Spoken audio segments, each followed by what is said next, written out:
5, 4, 3, 2, 1, 0.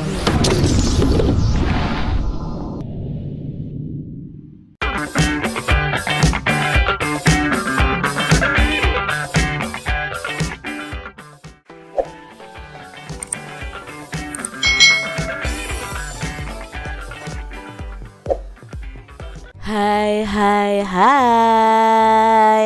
Selamat datang di channel YouTube Kak Citra. Apa kabar adik-adik semuanya? Kak Citra berharap kalian dalam keadaan yang baik, sehat, dan siap untuk belajar ya. Hari ini kita akan belajar bersama-sama untuk mata pelajaran tematik kelas 2. Kita belajar di tema 8, keselamatan di rumah dan perjalanan. Subtema 2, menjaga keselamatan di rumah, pembelajaran yang ke-6. Mari adik-adik yang hebat, kita belajar dengan penuh semangat ya. Adik-adik yang hebat, Udin dan teman-temannya itu sedang bermain sepeda. Mereka bermain di halaman rumah.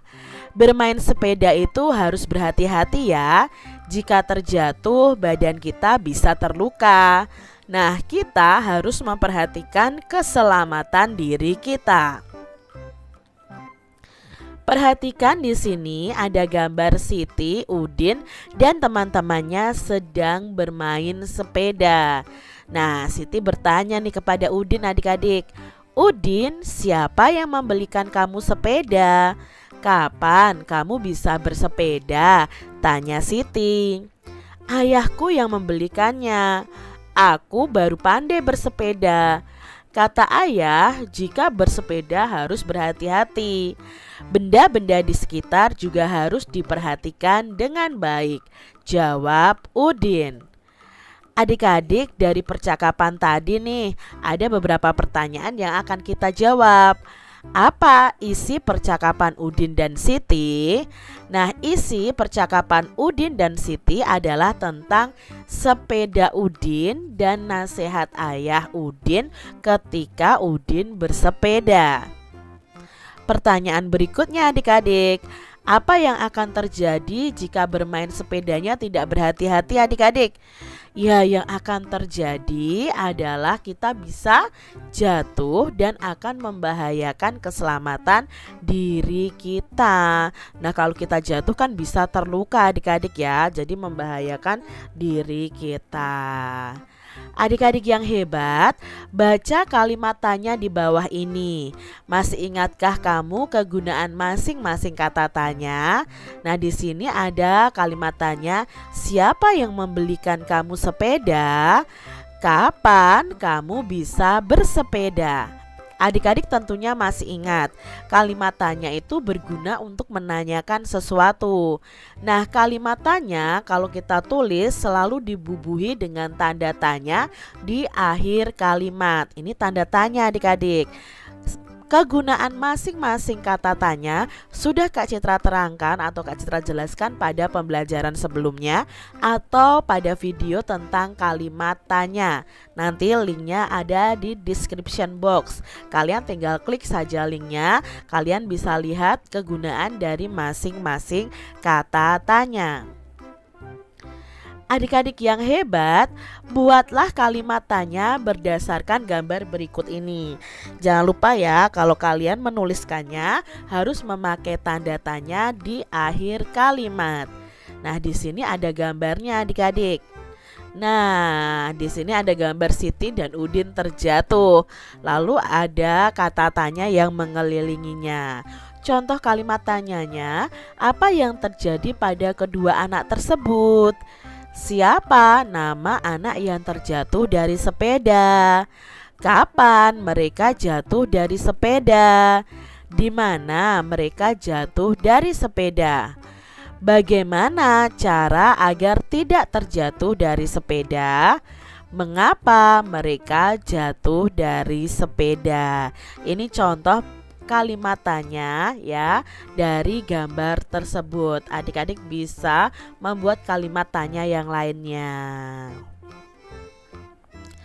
Adik-adik yang hebat, Udin dan teman-teman bermain sepeda. Udin dan teman-teman ini berbeda agama loh adik-adik. Mereka juga berbeda daerah asal. Walaupun berbeda, mereka itu bermain sepeda dengan rukun. Sikap mereka telah menunjukkan sikap bersatu dalam keragaman. Nah, pernahkah adik-adik bermain yang menunjukkan sikap bersatu dalam keragaman? Adik-adik, coba tuliskan kegiatan bermain yang pernah kamu lakukan bersama temanmu. Tuliskan nih yang menunjukkan persatuan dalam keragaman. Misalnya di sini nama permainannya adalah bermain sepeda, bermain sepak bola, bermain kucing dan tikus, bermain kucing jongkok, bermain kasti, bermain peta umpet, dan lain sebagainya. Adik-adik yang hebat, Udin dan teman-teman tadi mulai bermain pukul 16 atau pukul 4 sore. Mereka bermain selama 1 jam. Nah, mereka itu selesai bermain pukul 17.00 atau pukul 5 sore. Adik-adik yang hebat, di sini kita akan bersama-sama mengerjakan soal nih, membahas soal yang ada.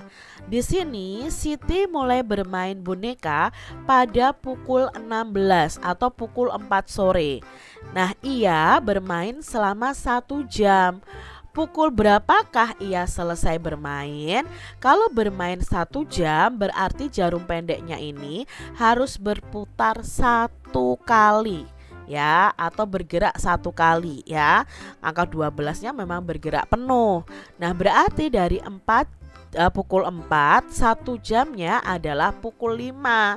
Jadi kita bisa gambarkan jam selesainya bermain boneka adalah pukul 5 sore atau pukul 17.00.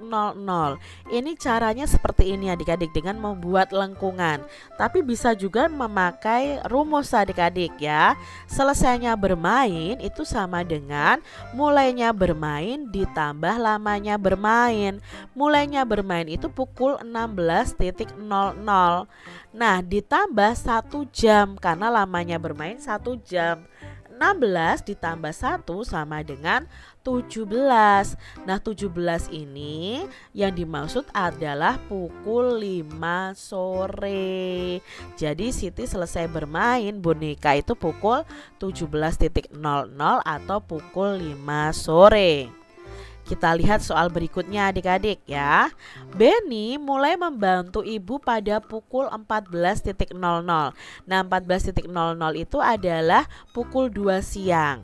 Ia membantu ibu selama 60 menit. Pukul berapakah ia selesai membantu ibu? Berarti di sini kita bisa pakai rumus selesai membantu ibu itu sama dengan mulai membantu ditambah lamanya membantu. Nah, mulai membantunya pukul 14.00 ditambah 60 menit. Nah, 60 menitnya ini harus kita ubah dalam jam dulu adik-adik. 60 menit itu ada berapa jam? Ya, 60 menit itu adalah 1 jam. Maka 14.00 ditambah 1 jam berapa? 15.00.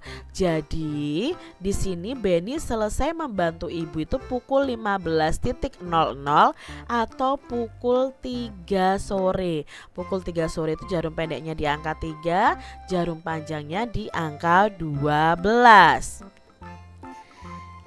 Kita lihat soal berikutnya adik-adik ya. Udin mulai bermain kasti pada pukul 15.00 atau pukul 3 sore. Ia bermain selama 1 jam. Nah, pukul berapakah ia selesai bermain? Maka selesai bermain rumusnya sama dengan mulainya permainan ditambah lamanya bermain. Mulainya permainan pukul 15.00 ditambah 1 jam. Berarti selesainya bermain kasti itu pukul 16.00. Maka Udin selesai bermain kasti itu pukul 16.00 atau pukul 4 4 sore. Nah, jarum pendeknya di angka 4, jarum panjangnya di angka 12. Seperti itu ya adik-adik ya. Kita lihat soal berikutnya supaya kalian lebih paham lagi. Lani dan teman-teman itu mulai bermain peta umpet pada pukul 16.00. Nah, 16.00 itu berarti pukul 4 sore. Mereka bermain selama 120 menit. Nah, 120 menit nanti kita ubah dalam jam adik-adik. Pukul berapakah mereka selesai bermain? Maka mereka selesai bermain itu rumusnya sama dengan mulainya bermain ditambah lamanya bermain. Mulainya bermain itu pukul 16.00 ditambah 120 menit. 120 menit ini kita ubah dalam jam. Nah, itu ya kita kurung dulu. 120 menit kalau diubah dalam jam itu dibagi 60. Ya, adik-adik tinggal coret saja angka nolnya, nanti ketemu 12 dibagi 6. 12 dibagi 6 itu sama dengan 2. Berarti di sini 16.00 ditambah 2 jam. 2 jam ini dari 120 dibagi 60 menit ini. Nah, 16 ditambah 2 sama dengan 18 ya, 18.00. Maka Lani selesai bermain peta umpet itu pukul 18.00 atau pukul 6 sore. Berarti jarum pendeknya di angka 6, jarum panjangnya di angka 12. Seperti itu ya adik-adik ya. Kita lihat soal berikutnya. Benny mulai belajar pukul 7 ya, pukul 7 pagi. Nah, di sini ya, pukul 7 pagi kita gambar dulu jamnya. Lalu ia belajar selama 4 jam. Pukul berapakah ia selesai belajar? Nah, selesai belajarnya sama dengan mulainya belajar ditambah lamanya belajar. Mulainya belajar pukul 7 ditambah lamanya belajar 4 jam. 7 ditambah 4 sama dengan 11 ya, 11.00.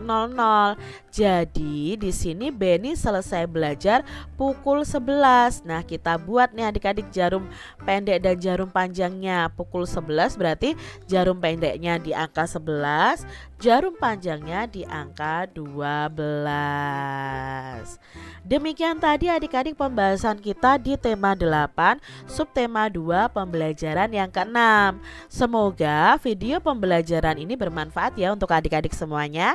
Dan sampai jumpa lagi di video pembelajaran Kak Citra selanjutnya. Tuhan memberkati. Jangan lupa tekan tombol subscribe, lalu tekan loncengnya, tekan juga tombol like, lalu share ke media sosial kalian. Jangan lupa untuk ikuti media sosial Kak Citra. Terima kasih.